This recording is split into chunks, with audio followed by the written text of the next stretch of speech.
Good evening to you. Welcome back to The Count, where we are counting down the major stories of the week and the numbers behind those stories. I'm Rob Finnerty alongside Heather Childers. That brings us to number 7, lucky number 7. President Joe Biden plans to rejoin the Iran nuclear deal and is putting Israel, our biggest ally in the Middle East, on edge. Joining us now is Israel's ambassador to the United Nations, Danny Danon. Mr. Ambassador, good evening. Thank you so much for being with us. We appreciate you joining us here on The Count. Politics aside, the Trump administration really laid the groundwork for lasting peace in the Middle East. The fruits of peace are already in place. I was reading an interview that you gave. There are now 14 flights from Tel Aviv to Dubai, something that years ago would be unimaginable, but that is happening right now.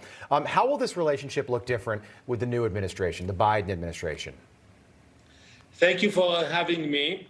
Indeed, we are grateful for the previous administration for the support we received, mainly for pulling out from the Iran deal, moving the embassy to Jerusalem, and as you mentioned, the Abraham Accords. Today we have more normalization with 4 countries, the UAE, Bahrain, Morocco, and Sudan. And we feel it in Israel. We feel more stability, more security in the region. We hope it will continue with the new administration. I think the U.S. today is more respected in the region because of the involvement of the previous administration. And I would advise the new administration first to speak with the allies of the US, not to ignore them, not to go to the Iranians first, to come to speak with us, the Israelis, with the Gulf countries, maybe to call us to Washington to have a discussion before you take any actions regarding the JCPOA, the Iran deal. Yeah, let's take a look. We can actually pull some of these up for people at home, and they can see on their screen at some of former President Trump's foreign policy achievements that Rob referenced. He brokered 4 peace deals between Israel and Arab states. He ended a dispute between Qatar and Saudi Arabia and 3 other Arab nations. He withdrew from the Iran nuclear deal, as you were just mentioning, and he held China accountable. He fulfilled his promise by moving the U.S. Embassy to Jerusalem. He forced NATO allies to increase contributions, and then he was the first president in 40 years to not start a war. And he revamped our trade agreements with Canada and Mexico by signing the USMCA, amongst some other things. So do you expect the Biden administration to just come in and try to change all of this? I expect them to have a dialogue and not to forget their allies in the region. And I think you mentioned a very impressive list, Heather, but one thing we have to put in first priority is Iran. Iran is a threat to the US. We just saw what happened in India a few hours ago, an attack on an Israeli embassy.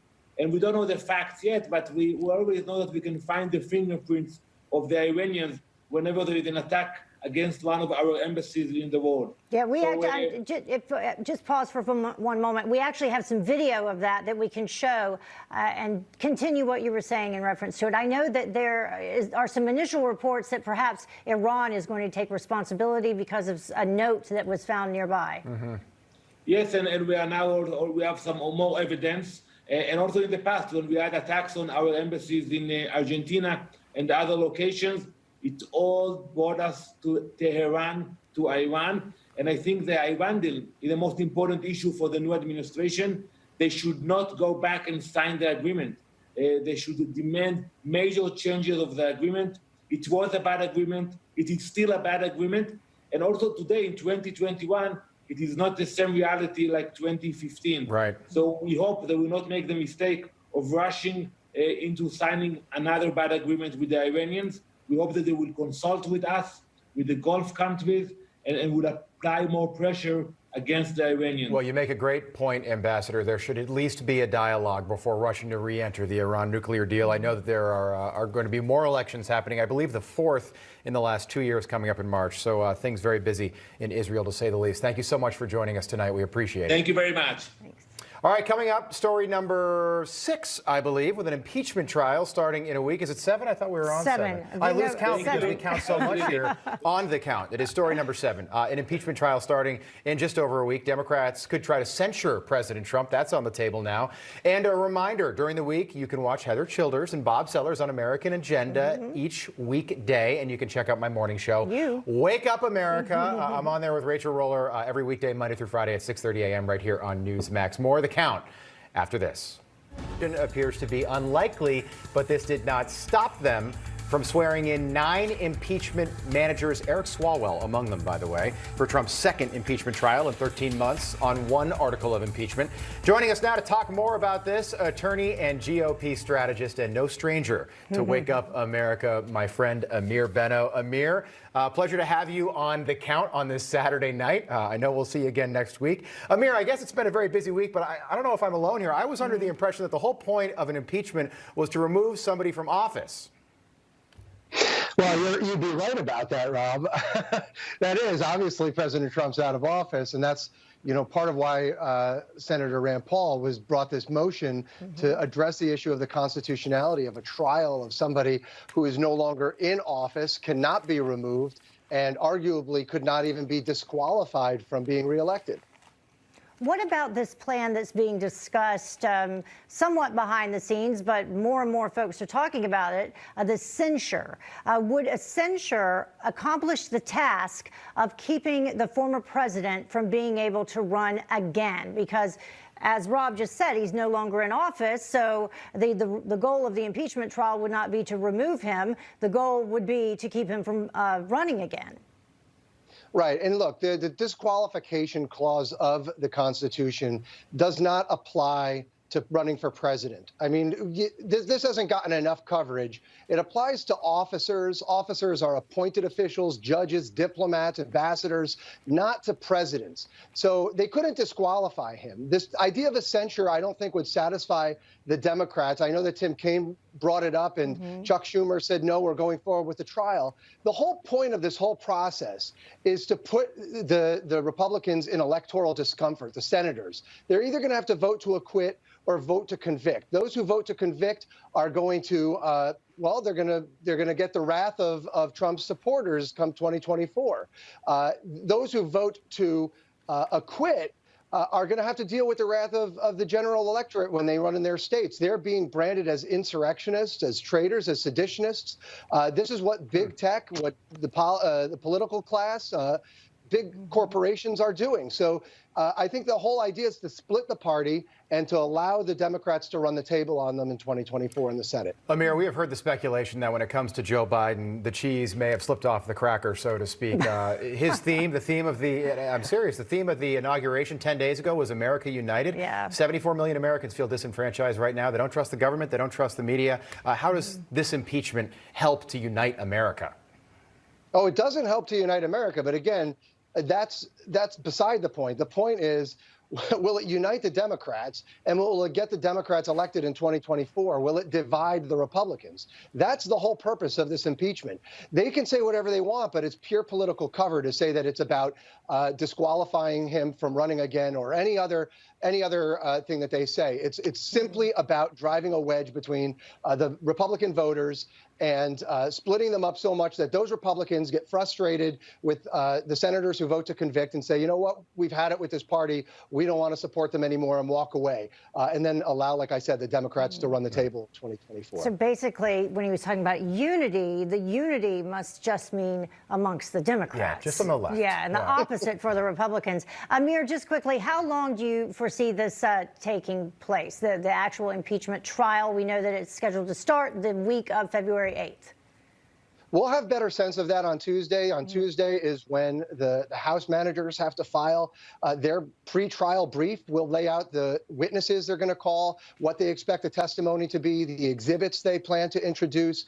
A week after that, you'll have President Trump's defense team submit their pre-trial brief, lodging objections, legal arguments, same thing with witnesses and exhibits. Once we have a sense of both sides and who they want to call and what evidence they want to elicit, we'll have a better sense of how long this is going to be. Right now, it's really unpredictable. Yeah. All right. Thank you so much, Amir. Great to have you with us on this Saturday night. Yeah, good to see you, Amir. Thanks, guys. Great to see you. Well, a winter storm is making its way from the west coast all the way to the east coast. It's expected to bring snow and heavy rain to the northeastern part of the country. Joining us now for a weekend weather update is Chief Meteorologist for weatherbill.com, Joe Bastardi. Thank you so much for joining us, Joe. What is headed our way? Where is it going, and how much are we going to get?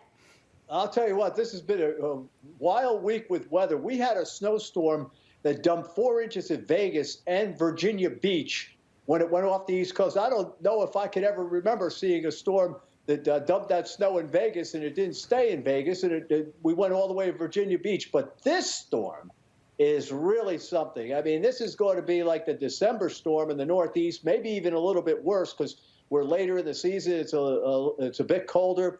And what's happening is this is a very unusual storm. There's a foot of snow coming into Chicago. There's going to be a foot to 20 inches around New York City with this storm. What? And you don't see storms do that often, where they blast the Midwest and then they blast the East. A lot of times they come up the East Coast, or they're generally regionalized in the Northeast part of the United States. So here's what's going on.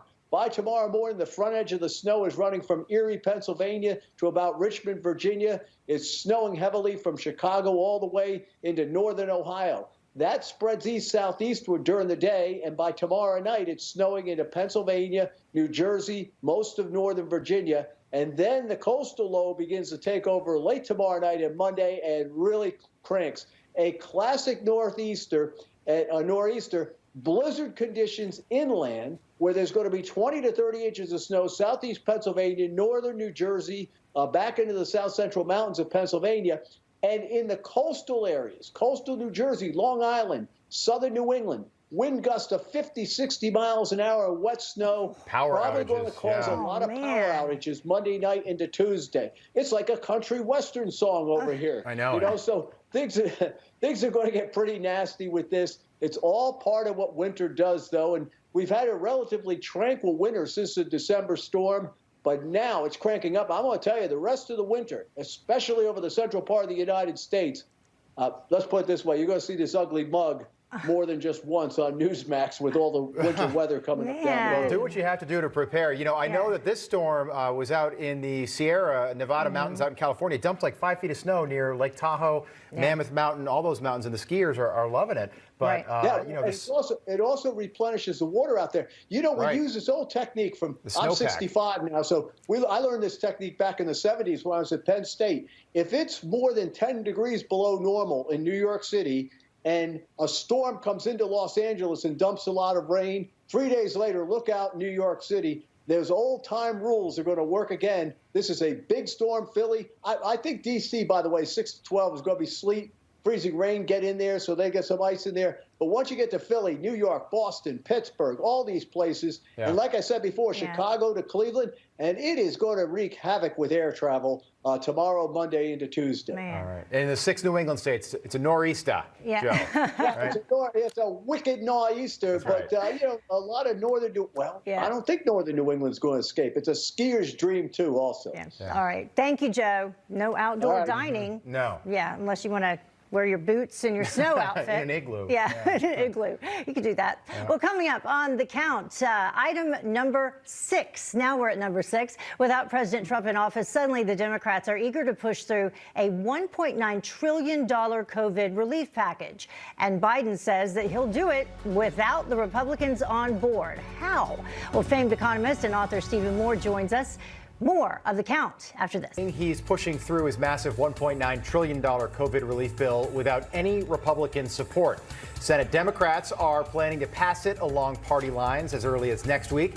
Joining us now is economist and Trump 2016 economic advisor Stephen Moore and reporter at National Review and a Newsmax contributor, John Funn. Gentlemen, welcome. Thanks so much for being with us tonight on The Count. The Seattle Times says that 110,000 restaurants have closed that will not reopen across this country. Joe Biden wants to raise the minimum wage to $15 an hour.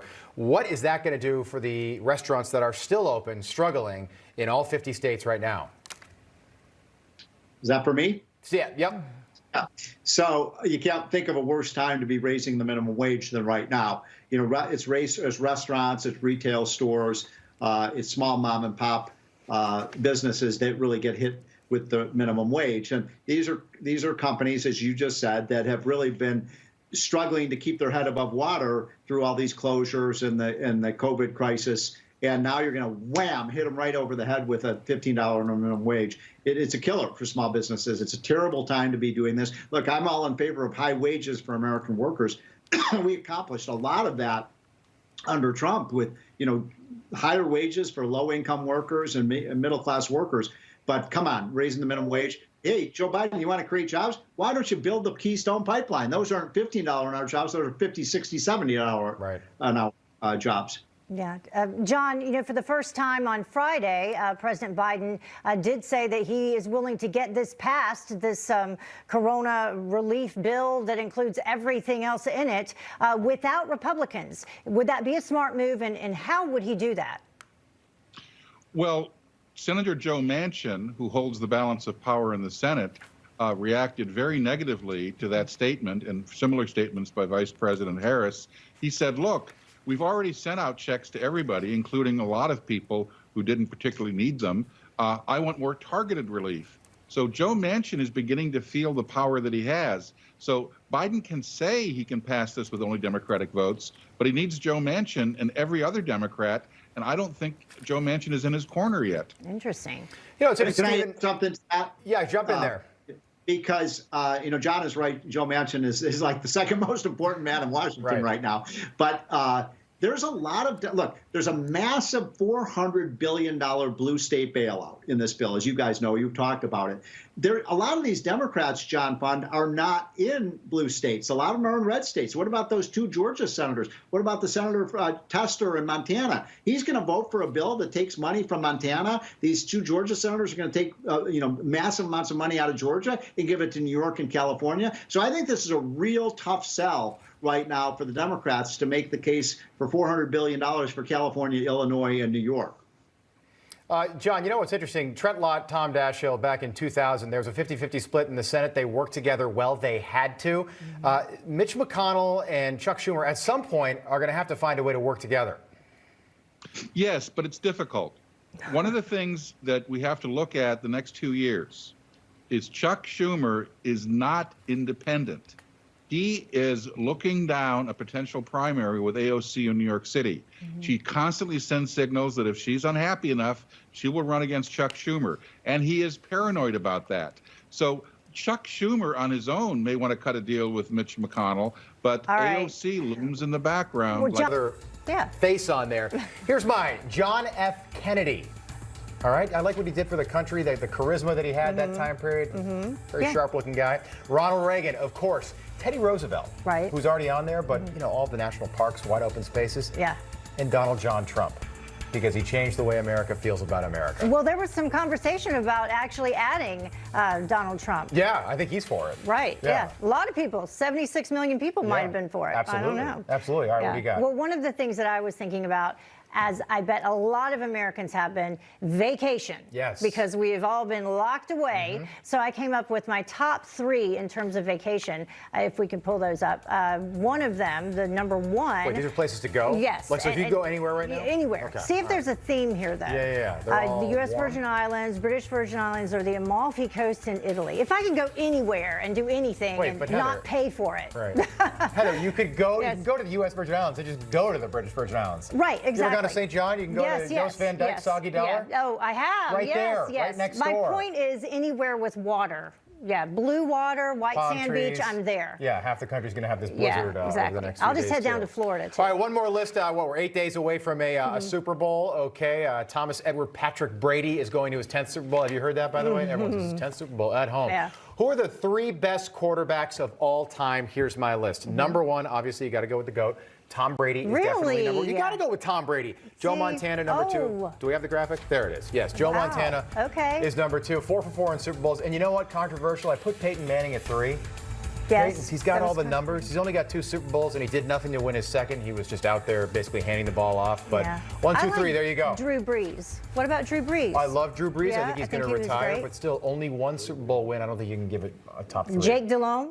No. Cam Newton? Jake Delhomme, Cam Newton. The oh, that's Panthers. the Carolina coming out near right there. Yeah, Yes. Carolina yes. Panthers. Got to put them up there. All right, what do you have? Are we done with our... I thought we had one more. Okay, well, no, Oh, we're done. We're Yeah, we'll have to get back to you next week on our others. I know that Yes. you want to know what they were. Well, now we're at number 5. I believe that we're going to go to the number next hour 5. of the count starts Oh, yes. right now. Yeah. Roll graphic. Stay here. Stay with us.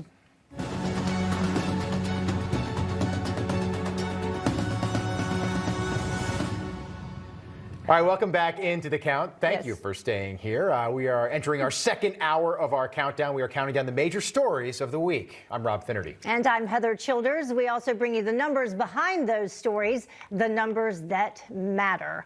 And I bet you can guess at what number we're on because I just said it. We're at number 5 now. The Art of the Comeback Part 2. Former President Donald Trump could be out of office, but isn't ruling out running again in 2024. So let's bring in national correspondent Logan Raddick with the latest on that. Hi, Logan. Hey, and the RNC plans on extending an invitation to Donald Trump for him to speak at their spring donor meeting. And it's very likely that the former president will speak at that meeting because it's in his current hometown of Palm Beach, Florida. The former president recently spent time patching up his relationship with House Minority Leader Kevin McCarthy at Mar-a-Lago.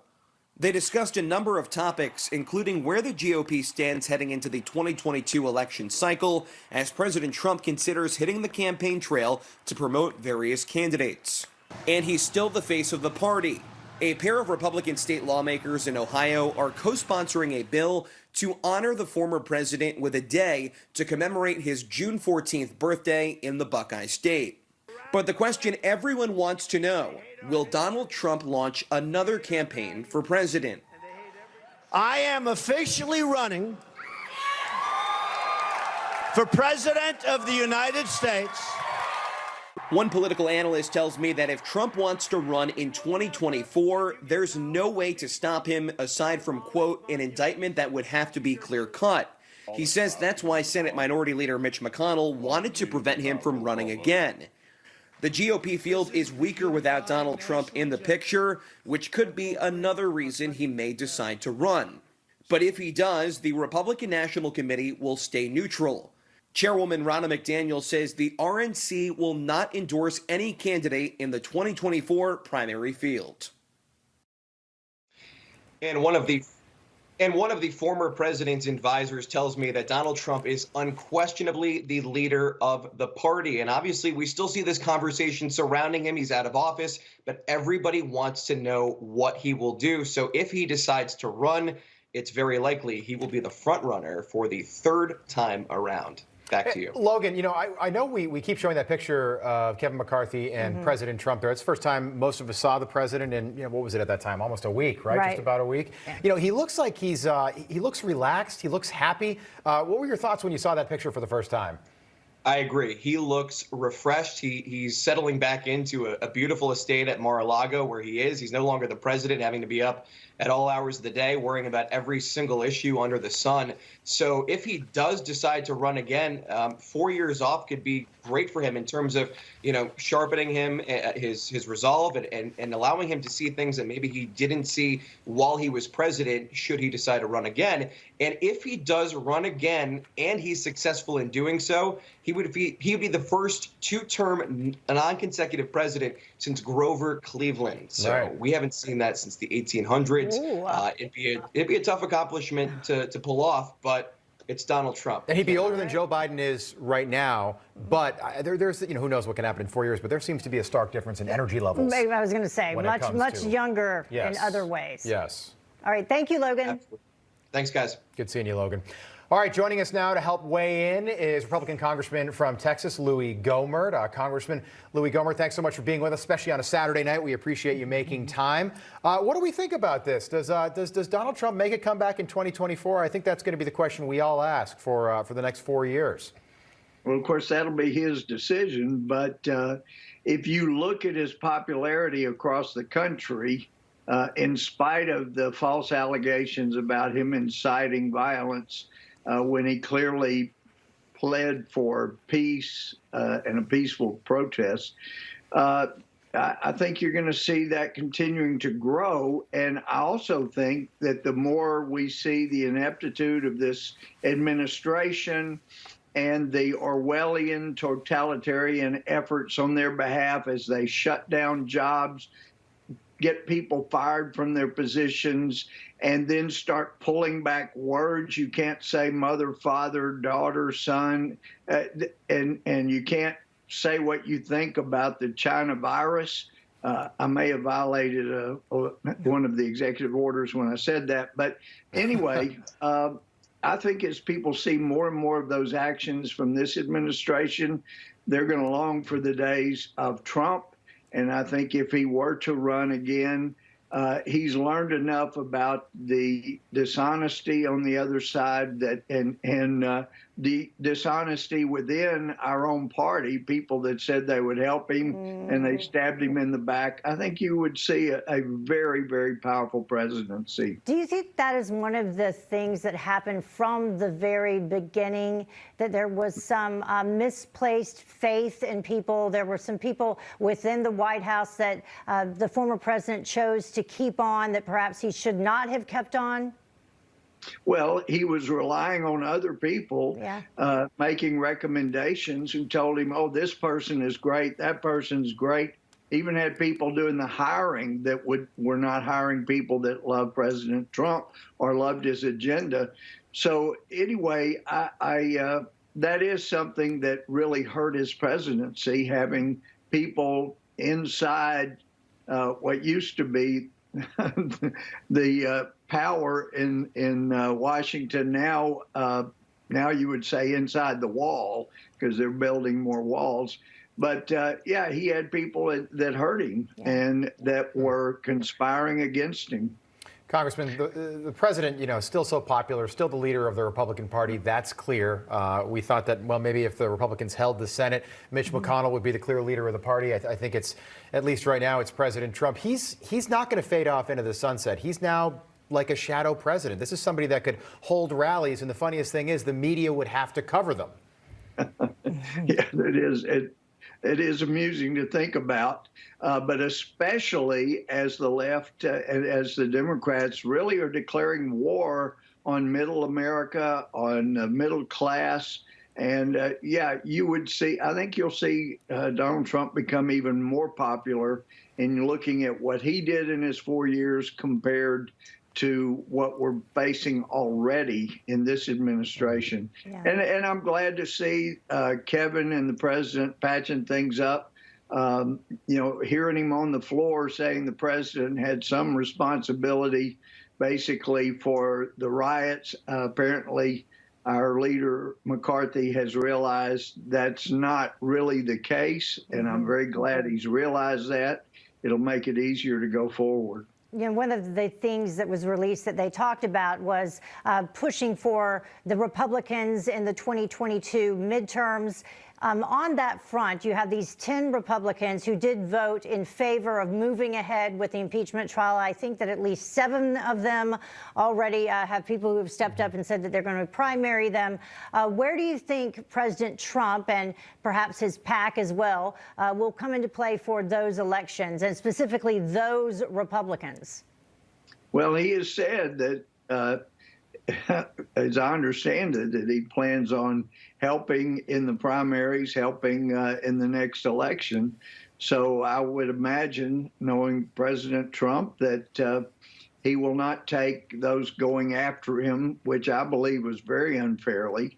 He won't take that lightly, and it could bode well for him to have another 4 years as president if he is out there helping those that were hurting him.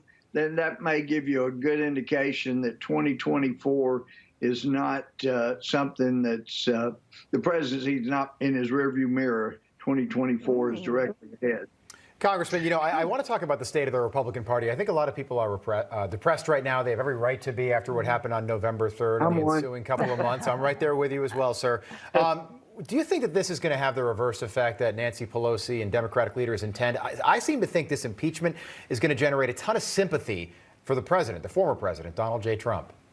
Yeah, well, I was with the 100 East Texans this afternoon, and they are so fired up. They're so upset about the just the overwhelming dictatorial actions that are being taken by this administration and by Nancy Pelosi. And I had people saying things like, I'm going to be saying China virus, mother, father, son, daughter every day, and daring them to come try to shut me up. I mean, I'm seeing where I did see depression today. I'm seeing people fired up and ready to take on the 22 election, and you may see a very different outcome then. Why do you think there's such a drastic difference in terms of how Democrats, way left-leaning Democrats, are presented in terms of the media coverage versus conservatives? Because I was thinking specifically about Nancy Pelosi saying, you know, the enemy is within, that type of rhetoric. Because if you're a conservative and you say something like that, you are an insurrectionist and you're trying to cause violence and white supremacist. But she and others within the Democratic Party there on Capitol Hill are doing the same thing right now. I would say AOC as well. Right. Well, in the past, Republicans have been careful to say, look, we know you don't want anything but good for America, good for the people, and we just disagree on how to go about it. But what we're seeing from the Democrats as they cast so many aspersions on each of us and our motivations, it's clear that they are thinking that we think like they do, and we don't. As Christians, we can love people that are doing wrong and just not approve of the wrongdoing. And apparently, from their perspective, they can't love people that disagree with them. They hate them. They want them fired. They want them going to jail. They don't want their family ever being able to get out in public. They want to humiliate their families. And so I think you're seeing more and more Republicans realizing just how vicious this crew is. And they must be applying the way they think to the way we think. And so we don't think that way, but we sure can plot ahead to victory in 2022. Congressman Louis Gohmert, thank you so much. You're right. They do play dirty. Absolutely. We appreciate your time on this Saturday night. Have a great rest of your night. Look forward to seeing you again soon. Thank you. All right, coming up, item number 4 on our list, abortion and Joe Biden. During the week of the annual March for Life and the anniversary of Roe v. Wade, Biden, a Catholic, our second Catholic president, signed an executive order to fund abortions overseas. Some might say he was tone deaf with his timing.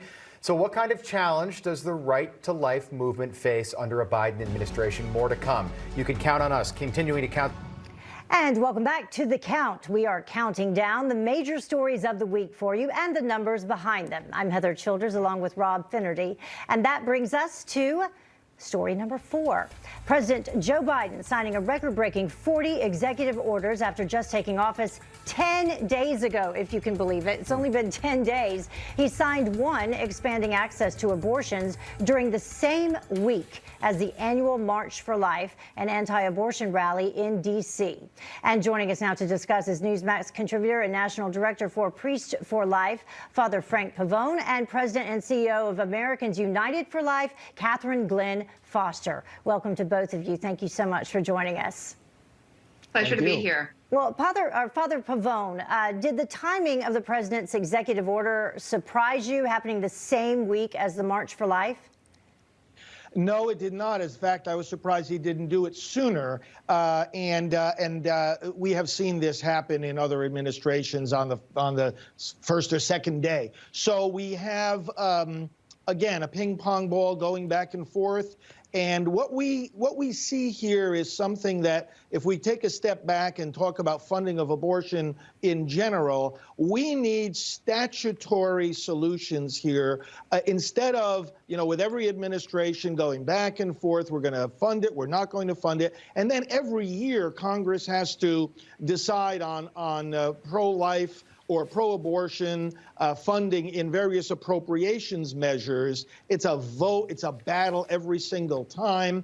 We're going to see very shortly here, probably next week, the introduction of another measure. It's been passed before, right, of the No Taxpayer Funding for Abortion Act that will say, look, let's just establish what most Americans already agree on. We don't want any of our tax money going for abortion, either in this country or elsewhere, period, amen.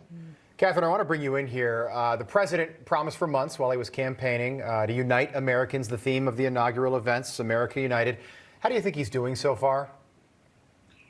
Well, based on this order, not very well. I was disappointed, but even more than that, it was a foolhardy decision because the Mexico City policy is a cornerstone common sense protection for human life that preserves the conscience rights of the supermajority of Americans who reject funding international abortion, who reject funding the violence of abortion. And we look at polling that came out just last week that showed that 77% of Americans oppose the funding of overseas abortion.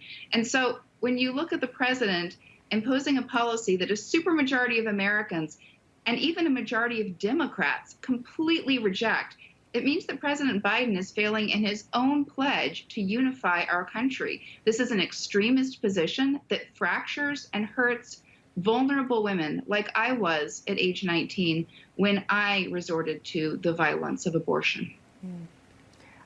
Father Pavone, you and I discussed a little bit of this yesterday. One of the other extreme measures would be that the Biden administration has undertaken, this policy, is a refusal to protect babies who are born alive. It does happen. It's recorded by various states and by the CDC.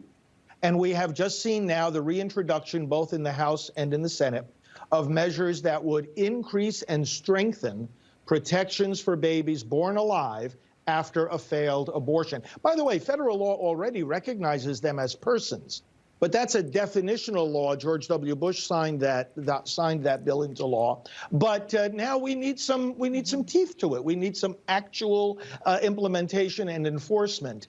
Why the Democrats don't even want to have a discussion about this is beyond any kind of reasonable justification. And by the way, this brings us, we've been talking obviously about the 2022 elections. This brings us a wonderful opportunity to put those Democrats who are in office now and want to be reelected in 2022. Let's use this. Say, are you willing to protect babies outside the mother's womb? This is not even about restricting abortion. Outside the mother's womb? If not, why not? And let's let the other voters know about it. Catherine, you brought up that Mexico City policy. That was part of Joe Biden's order. Basically, that policy, which is a ban on the U.S. government funding nonprofits, foreign nonprofits that conduct or that perform abortions. We've seen this kind of back and forth really since the Reagan administration. Why do you think that is? Every administration, the Republican administrations tend to ban it, and then as soon as there's a Democrat in the Oval Office, they put it back in place. Why does this keep happening? Scientists and embryologists know that every one of us begins our life at conception, at the precise moment of sperm-egg fusion. And so every abortion violently ends the life and future of one of our brothers and sisters. But what we're seeing is politicians who are trying to get in the business of interfering with science and interfering with the human right to life.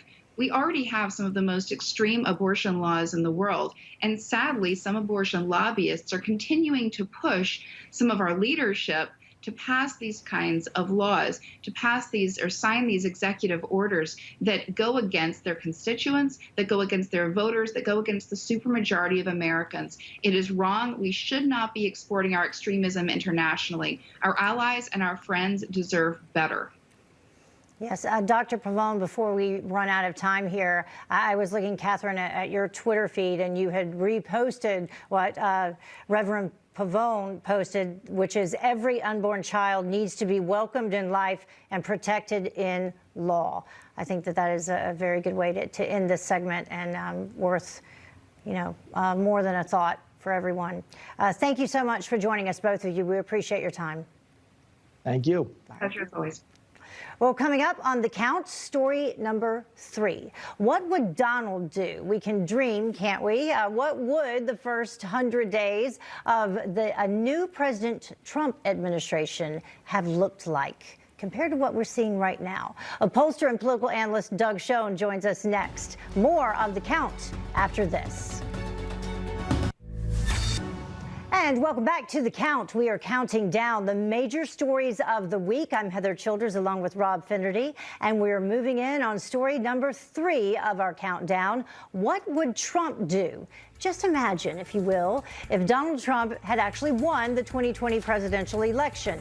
What would Trump's first 100 days in office look like compared to Biden's? Joining us now to discuss is political strategist and author of The End of Democracy, Doug Schoen, and former deputy director of the National Republican Congressional Committee, Mark Pichet. Thank you both for joining us. Thank you for having me. So, Mark, we'll start with you. How different would these 100 days be, or would they?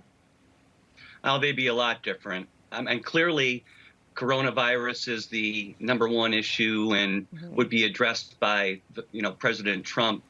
But we would have seen more of a continuation of existing policies, continuing to enact the things that President Trump prioritized during his 4 years. What we would not see is 45 executive orders unilaterally trying to govern this country and carving Congress out of the picture. Whether the president is Republican or Democrat, that is a bad precedent for our country. Congress is the governing body closest to the people, and it needs to be involved in these decisions. And if they aren't, we're just going to have this ping pong policy that Father Frank mentioned applied to all sorts of issues. Doug, we haven't seen 40 executive orders signed since the days of Franklin Delano Roosevelt, when he signed over 3,000 throughout his time in the Oval Office. Dictators sign orders like that, not Democratic presidents. Well, I don't think Joe Biden is a dictator. I think he's the opposite of that. He's committed himself to promoting democracy and democratic values around the world, and I'm very pleased he's done that, as I tried to describe in my book, The End of Democracy. But on your more general question, I don't think President Trump was allergic to executive orders. Also, I believe legislatively, President Trump was committed to $2,000 stimulus checks for all, and that seems to be the direction Biden is heading in, though his checks are $1,400. So I'm not so sure that things are that different. I wish they were. I wish we were governing legislatively, and I wish that we were putting aside the extreme policies of the left and the right, but sadly our country is really hopelessly divided. Doug, President Trump did work with Congress, and he was able to sign, I think it was 28 bills into law working together in his first 100 days. Do you think that President Biden has undertook these swift executive orders because he knows that he can't work with Congress when he's going for these far left agenda-driven policies or orders? Well, I'm not sure they're all far left, Heather, but I would say this. I am disappointed that the president has not sought to engage Mitch McConnell and the Republican leadership in the House more aggressively to pass a bipartisan agenda. I hope on things like infrastructure, the president does that. I was disappointed with the executive order on the Keystone Pipeline and the seeming intransigence on fossil fuels. Let's hope that we do get a gang of 16 or something like that to work through a stimulus that is targeted to those most in need, and that legislative policies going forward take precedence over these executive orders. If Trump were in office right now, Mark, he would likely still be dealing with this same impeachment situation. But maybe had he won, we'd look at history a little bit differently. The riots at the Capitol wouldn't have happened 3.5 weeks ago. But do you think this impeachment, which is going to move forward a week from now, do you think it's going to end up doing the opposite, having the opposite effect, and actually generating a whole lot of sympathy and support for President Trump? I do. What fair or not, I do. Actions have consequences, and for all the talk from the Biden administration about bipartisan cooperation, and I'm not saying that the Trump administration was ever better at it, but they didn't make it a pillar of their campaigns either. So what you have now is basically Biden granting every campaign promise he made through executive order, And it makes those policies also vulnerable to overturning, in the next Congress or the next administration. But I agree that energy, is an area where there's lots of room for bipartisan cooperation. And to me, executive orders are an example of laziness and arrogance. Yeah, you bring up a good point, Mark, and Doug, I'd like you to respond to that because, Sure. When President Trump took office 4 years ago, even before he took office, he had people talking about impeachment. He spent 4 years, everyone talking about impeachment and talking about Russia and Russia interfering in the investigation or the election. And then you have him leaving office and impeachment happening all over again. He's not even in office anymore, and impeachment is still happening. Well, let's just say he was impeached because he encouraged a series of events at the Capitol that tragically led to 5 people dying that did not have to die. I'm one of those who does feel we would do much better with a quick censure resolution against the former president and moving on. I don't think we need a 1 or 2 week trial. Yeah. I'd much prefer to concentrate on bipartisan substantive legislative initiatives going forward. But Heather, you just can't let what the president sadly encouraged at the Capitol go undocumented and unaccounted for. Sadly, I wish it didn't happen, Doug, and I hope we resolve it quickly. Doug, you've been in politics a long time. I sure have. And I've covered administrations since 1996. And we all know that some of the rhetoric that President Trump is being accused of using that is now being said to have caused violent riots, this is the same rhetoric that Democrats and Republicans have used throughout centuries. Well, I don't accept that premise, Heather. I don't believe that Democrats or Republicans have encouraged the kind of anti-systemic violence that we saw at the Capitol. Well, hold on, Doug, just quickly, because we're super tight on time, and I don't want to look at it from a macro perspective. I think what Heather's saying is, how can you incite something if it was already planned? We've got a labyrinth of evidence right now that suggests that this was pre-planned. Yeah. Well, he certainly encouraged it and didn't tell people to back off. I wish he had. All right. Well, he did tell people to go home in peace. I think that was a quote, but you can't find it because he's been banned from social media. But I promise you that's what he said. Doug Schoen and Mark Too little, Bechet. too late, Heather. All right.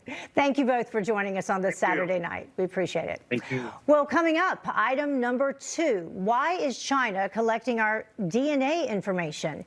Yes, you heard that right. And what do they plan to do with it? A chilling story. And a reminder, during the week, you can watch me with Bob Sellers on American Agenda and check out, he's right here beside me. Yes. Rob Finnerty, if you can see it. Rob Finnerty, there he is, Yes. for the morning show. I made it. Wake Up America weekdays starting at 6:30. On this Saturday night, why does China want our DNA and our power grid? It's a good question.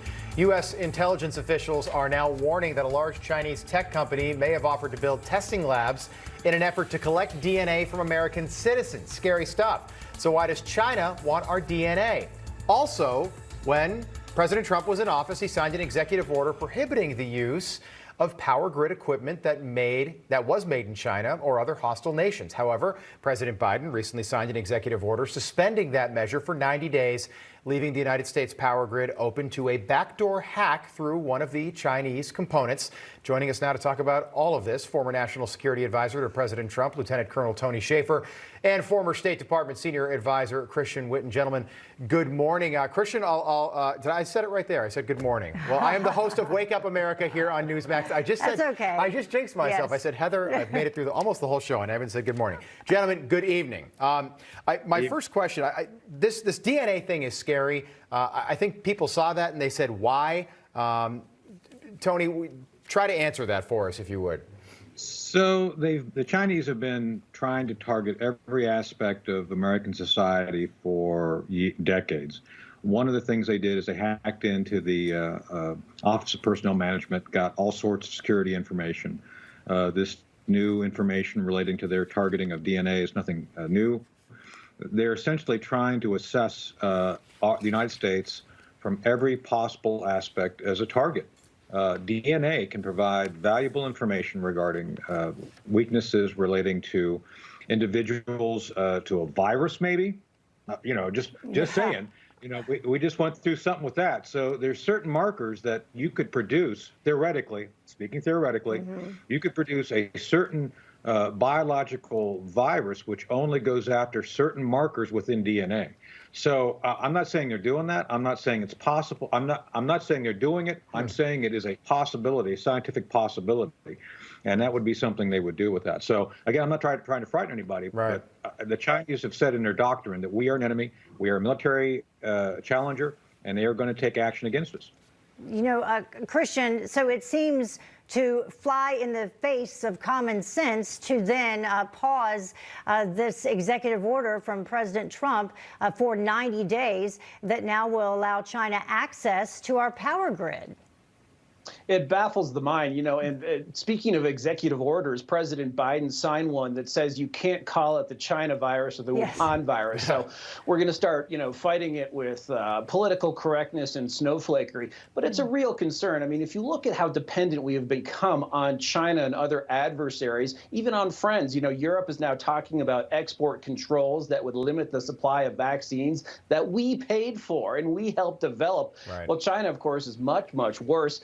And, if you look what the Trump administration did with Huawei was underselling Western competitors. It's a state subsidized. It's sort of like if you combined Apple and Qualcomm and the NSA, that's what Huawei was. Well, at least we said, okay, we don't want them running our critical infrastructure, our telecommunications. We don't want them having the ability to turn that off, to monitor it, to sabotage it in a conflict. Well, we now, what Trump was trying to do is extend that to the power grid, because it sure would be nice if the lights and the heat didn't go off as soon as China gets mad. And, why delay that?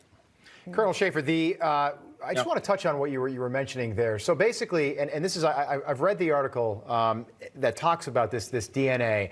So let's say 5 years from now, China, we can't call it the China virus. We'll just call it the coronavirus, COVID-19. Fine. Let's say 5 years from now, they want to develop another exotic virus in a lab, which, as evidence does suggest, this was designed in a lab. That would be damaging to us, but maybe the Chinese would be largely immune to it. Is that something that they could do, having our DNA? So during the Cold War, this was an issue that everybody was worried about. And obviously, if you release a virus into the environment, the chances are your side will get it as well. This has been one of the challenges regarding biological warfare. So yes, if you can resolve that issue of trying to find an immunity that is already present in some of your population's DNA, and you can build a virus and tune it in such a way that either it's degraded so it doesn't affect you as much, or is emphasized to another marker, absolutely. And let's be clear on this. The Chinese have said that it's their ultimate military goal to dominate the Pacific Rim and ultimately the world. And this isn't some James Bond plot. This is a nation state, a Chinese nation state, as stipulated. They control all means of production. They essentially can dictate their economic priorities. And suffice it to say, if you own everything as the central government, you can dictate to any military, any industrial, or any medical establishment to go in certain directions. And that's what I think they're looking at doing here. Yeah, I was even reading a friend of ours, Gordon Chang, everyone probably knows him. He had said that this intelligence unit in China actually used TikTok to target Americans and send them videos whom China determined that they could incite towards violent activities. So they also did that. Christian, is there any reason to believe that the Biden administration will listen to any of these warnings and be tough on China? Nothing so far. A number of their people have track records of being awfully friendly to the PRC. I'm not just talking about Hunter Biden and his economic exploits, his financial exploits. Linda Thomas Greenfield, who's up for the U.S. ambassador to the UN, spoke at a very pro-China Confucius Institute gathering, and that runs, Kurt Campbell was the front man of basically a China propaganda outfit.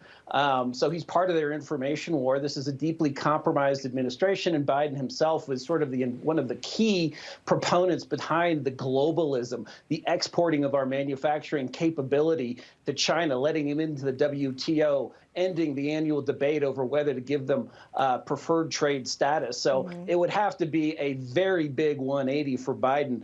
And it just nothing so far shows that he has the wherewithal to do that. Yeah. Lieutenant Colonel Tony Shaffer and Christian Whitten, thank you so much for being with us on The Count. We appreciate your time. Have a great rest of your Saturday night. Thank you. Thank you. All right, coming up on The Count, item number one, the story that everyone's been talking about this week. We almost made it. Can you guess what that story is, what our number one story might be this week? I think you might be able to. We'll reveal that after the break. You can count on us. Stay with us.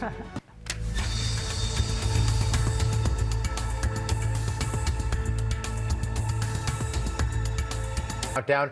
Chaos on Wall Street this week after Robinhood stopped all trading of GameStop shares. But GameStop's stock price surging nearly 70% yesterday after partially lifting trading restrictions. But by the end of the trading day, Robinhood limited the amount of shares people could buy yet again. Joining us now to talk about all this amazing story, Newsmax contributor and founder of Allison May PR, Allison Maloney. Good evening. Also founder and CEO of Point Bridge Capital and former Ted Cruz National Finance Chair, Hal Lambert. Hal, this is just an unbelievable story. David and Goliath. I don't know why Elizabeth Warren wasn't just clapping and laughing. The little guys won. The Bernie Madoffs, the Gordon Geckos, all the big sharks, the one percenters, they lost. And it was, I think it was funny to see this play out from Wednesday on. Oh, it's been very entertaining. And look, this is a populist uprising inside our financial markets like we've never seen before. And I think it's really going to change the way hedge funds have to operate going forward. It's going to permanently change the way they operate. They're going to actually have to be inside these chat rooms. They're going to have to be monitoring what's going on. You're already seeing them cover other positions that they're short because they're worried that others are going to come after those positions as well. So it's not stopping right now. And the risk is, right, that it causes problems with the market as a whole. And that's one of the things that's being talked about with the SEC and obviously Janet Yellen and others. So, but look, this has been an unbelievable story. You talk, and it's entertaining because you see interesting people, interesting names out there. You know, Roaring Kitten is one of them, and he's made millions of dollars on this. Right. Yeah, the Robinhood, one of the apps where a lot of this trading was going on, actually stopped trading the next day. I think it was the first time they stopped trading altogether, where people could sell their shares but couldn't buy anything. And then the CEO of Robinhood, because there was a big pushback, explained the company's decision to stop allowing some of those transactions. Watch this. We're really in unprecedented times, and in order to protect the firm and protect our customers, we had to limit buying in these stocks. So, Allison, how did folks like that CEO handle the fallout from all of this from a PR perspective, since you are an expert in PR and a lot of things? Right.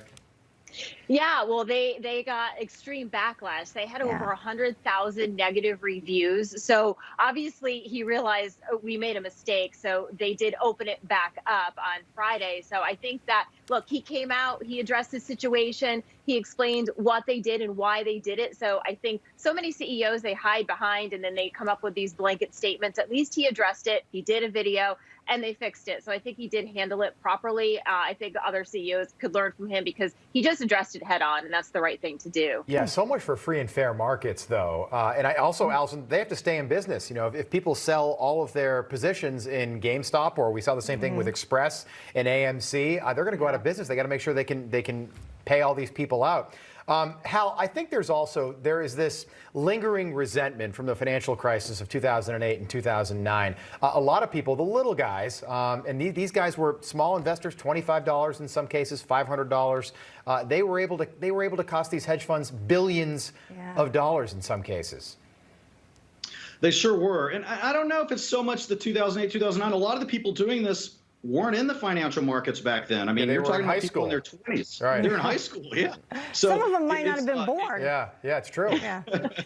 But, I want to say something about the way Robinhood's handled it. I don't know that they handled it well, because his initial statements when he first came out, he didn't have a reason. And now he's finally came out. He actually was asked if he had a liquidity problem, which he did. And now he's finally admitted that he did have a liquidity problem. And so that was not the way to have handled it initially. And the other thing I'm disappointed about, look, we're back to this whole thing about big tech. Google has come in and deleted all the negative reviews of Robinhood, or at least 100,000 of them. They've admitted to that, so that they get their star rating back up higher on the app. So now they went from a 1-star back up to a 4-star because of help from Google. Well, why would Google do that? Interestingly, one of the biggest investors in Google and the founding of Google was Sequoia Capital. Who's one of the biggest investors in Robinhood? Sequoia Capital. Right. Wow. Yeah.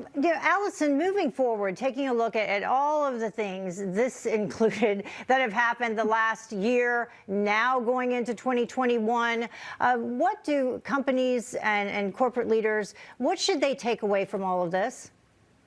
That social media has such a power. I mean, who knew that social media and Twitter and even TikTok and Reddit would have such an influence on the stock market? I mean, whether you're the stock market or you're a small business, CEOs, businesses need to pay attention to social media and know when people are talking about them and what's happening, because it's so important to know where people are, because, we're going to continue to see more things on social media. And you have, these folks on Reddit, right? A lot of them you mentioned, they probably weren't even born. I mean, my daughter, who's 15, knows more about what's happening in the stock market because of this. So social media, it's here to stay, and people are using it more now than ever. Allison, how'd your daughter do on Wednesday? She clean up with GameStop stock? She was telling me more. She was showing me all these TikTok videos. But you know what's interesting? I know we only have a few seconds, but this was an opportunity for experts in the financial industry to come out and explain it and dumb it down for people like me. This was really a good opportunity for them to explain what's going on. No, I'm with you. And Allison, take all the time you want. It's Saturday night. We're here to have a good time. I just want to know how to make money. Seriously, That's what I want to know. Don't forget, this is a group of people on Reddit, and it was public. They didn't do anything illegal, which is so fascinating. So my question is now, moving forward, because they stopped Robinhood and from moving Robinhood stopped people from moving GameStop stock on Thursday. Is there going to be a regulatory response here? There could be. I think that the one thing they may want to look at is what percent of the shares outstanding of a company should be allowed to be shorted. And that's what's caused this, because it was over 100%. I don't even know how that happens in a